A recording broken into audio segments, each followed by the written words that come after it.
All right, let's get right into it. For decades, marketing has been running on a set of core beliefs, right? Ideas about loyalty, differentiation, retention, all the stuff they teach you in business school. But what if I told you that the very foundation of how we think about marketing is, well, built on myths? Today, we're going to tear into the science from the incredible book How Brands Grow and see what the evidence actually tells us. And I really want you to think about that for a second. Are your core marketing beliefs just plain wrong? Because the ideas we're about to explore, they don't just tweak the edges of your strategy. They challenge the entire playbook. This isn't just about learning something new. It's about unlearning what you were absolutely sure was true. So let's start with a little pop quiz. Take a look at these statements. These are the pillars of so many marketing plans. Differentiating our brand, yeah, that's vital, of course. Customer retention is cheaper than acquisition. We've all heard that a million times. Mass marketing is dead, and the 80-20 rule is gospel, right? Well, if you answered true to most of these, you are in for a huge surprise. Because according to decades of scientific research, every single one of these is a false assumption. And that's exactly what we're going to do. You know, Mark Twain really nailed it here. Real progress, real education, comes from tearing down our own flawed beliefs to make room for what's actually true. So let's start that unlearning process. To really see how these faulty assumptions can lead us way off track, let's look at a classic, real-world example, the toothpaste wars between Colgate and the market leader at the time, Crest. Now, the data seems to tell a very, very clear story. So at first glance, Crest looks like a beast. I mean, they're the market leader, and their sales seem to be built on this rock-solid base of loyal buyers, people who just keep coming back for more. It looks like a super healthy, powerful brand. But then you look at Colgate's customer base, and whoa, it looks so much weaker. Only a quarter of their sales come from these loyal customers. A massive 75% comes from switchers, people who are kind of flaky, buying other brands too. Conventional wisdom would scream that this brand has a massive loyalty problem. So, of course, the marketing agency swoops in and draws the obvious conclusions. They say, Colgate, you're attracting the wrong kind of buyer. Your brand lacks loyalty. So what's the strategy? Let's run some persuasive ads about our quality. And let's do a deep dive on our few loyal customers so we can find more people just like them. It all sounds perfectly logical, and trust me, this exact conversation happens in marketing departments every single day.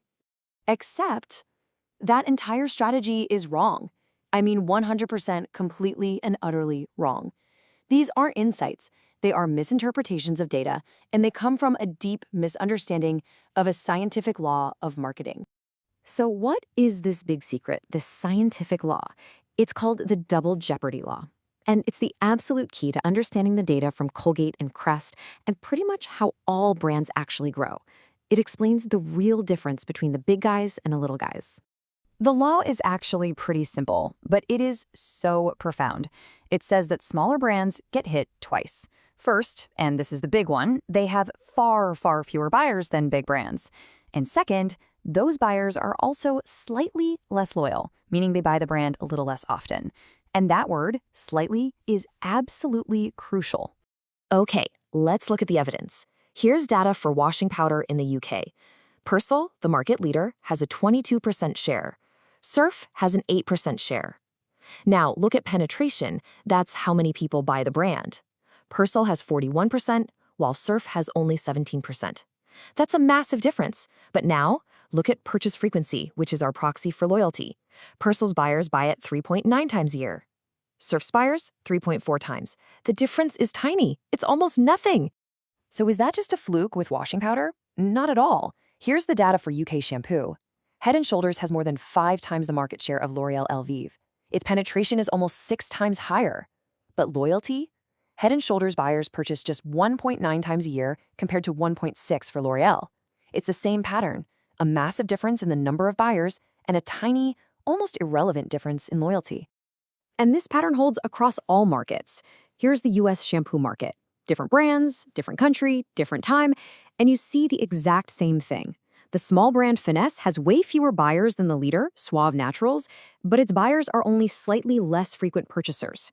This isn't a coincidence. It's a predictable, recurring law. So here it is, the single most important point. Colgate didn't have a loyalty problem. It had a penetration problem. It was smaller simply because fewer people bought it. And as a direct result of being smaller, its loyalty numbers were slightly lower, exactly like the double jeopardy law predicts. Growth doesn't come from making your current customers more loyal. It comes from getting more customers. Period. This brings us right to the next giant marketing myth. This idea that the best and easiest way to grow is to just focus on keeping the customers you've already got. We've all heard this quote, or some version of it, 1,000 times. It's been repeated so often in meetings and presentations that we just accept it as fact. But here's the catch. There is zero empirical support for this idea. It's a marketing urban legend. Let's look at the data again. This table shows customer defection. That's the percentage of a brand's buyers who don't come back next time for US car brands. And just look at these numbers. Brands like Ford, Toyota, and Honda, they all lose around 70% of their customers from one purchase to the next. And notice how similar those defection rates are. Just like loyalty, they barely change between competitors. So, what does this all mean for your strategy? It means a retention-first approach is basically doomed from the start. You can't just magically make your defection rate lower, because it's a predictable number tied to your size. The research on brands that are growing or shrinking shows the same thing. Growth comes from being amazing at acquisition. The simple truth is that the ocean of potential new buyers is always bigger than the tiny pond of customers you're trying to desperately hold on to. Okay, so we've smashed the old myths. So now what? What do we build in their place? Well, this new understanding of how markets actually work gives us a really clear, evidence-based playbook for how to actually grow. First, we have to completely change how we see our customers. The old view is that people form these deep, emotional attitudes, they become loyal, and then they act on that loyalty. The reality is pretty much the opposite. People are uncaring, cognitive misers. They just don't think about your brand that much. They use mental shortcuts to make easy decisions. They are loyal switchers who have a handful of brands they're happy to buy. Their behavior, like grabbing your product off the shelf, comes first, and then maybe an attitude follows later. And that changes everything about how we should compete. You've got to forget about targeting some tiny niche of so-called brand loyals. Growth comes from reaching all the buyers in a category. And this is the big one. Forget trying to be different by persuading people you're better. The goal is to be distinctive, to be instantly recognizable. The job of your advertising isn't to persuade, it's to build and refresh memory structures so your brand just pops into their head when it's time to buy. And this whole thing really boils down to two simple pillars of growth. First, build mental availability.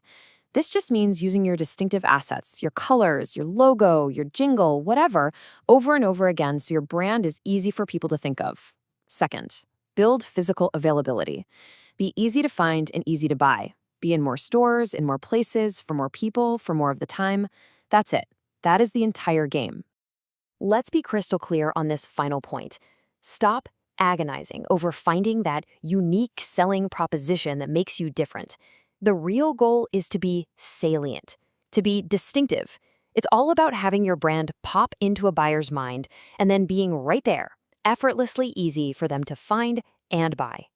So, we end right where we began, with a question for you. After seeing all this evidence, you have to ask yourself, is your marketing strategy, your budget, your team's precious time and energy, is it all being spent chasing myths? Or are you building your brand based on the reality of how people actually buy?